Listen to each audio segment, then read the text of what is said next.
Hi, it's Chris Letourneau from Tangled Up in Art. I'm going to start a new video series called Welcome to the Zen Den because the studio I have for teaching Zentangle is called my Zen Den, and this is the very first one.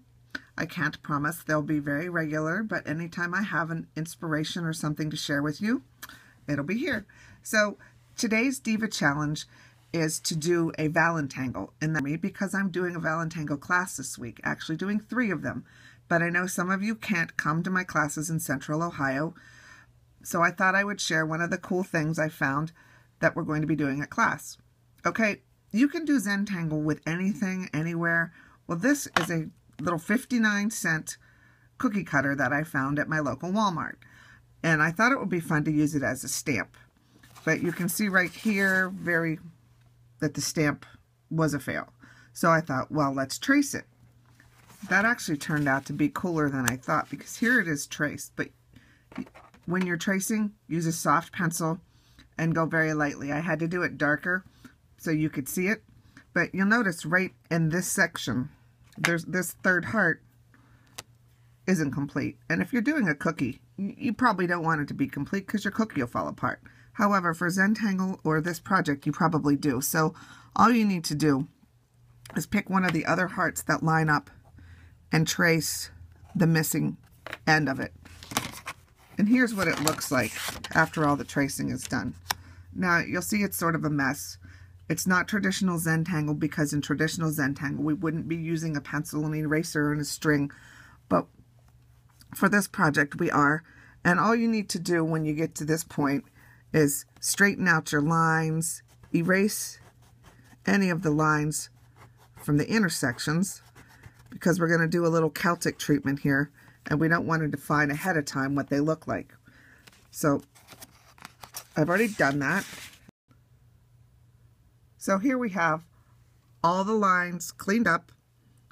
I've gone over it in ink so you can see it better, and all the places where the hearts would intersect, it's here and here and the missing place, I've erased. And the reason I did that is because we want to do this like a Celtic knot. Now when you're doing a Celtic knot and you have your shapes already defined, it's pretty easy. All we have to do is pick a shape. In this case we're going to start with this heart shape, and then we weave it by going over and under. So on the first one, when we want to go over, we connect the lines of our shape. This heart is going over that one. The next place we go to, we want it to go under. So the way we make it go under is we connect the lines that cross our shape.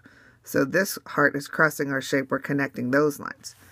So we've got over and under. We want to go over. We're going to draw the lines this way. And we want to go under, and apparently I didn't erase this line, so now they're under. Okay, we've got this shape all intertwined. Let's start with this heart. It's going under here, so we want it to go over. When we're going over, we connect the lines of our path, over, then we go under, and this one we're going over. And as you can see, this line is completely finished. This heart is completely finished. We now have these 3 hearts intertwined, and you can use this as the string for your Zentangle. You can do it pretty simply and just put a tangle on each one. For instance, over here, I did crescent moon, I've done dragonair, and I've done onomato. And I got my gel pens out to have some fun.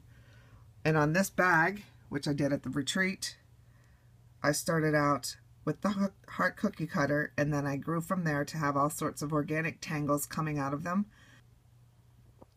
I hope you enjoy this little tutorial, and enjoy your tangling. Happy Valentine's Day.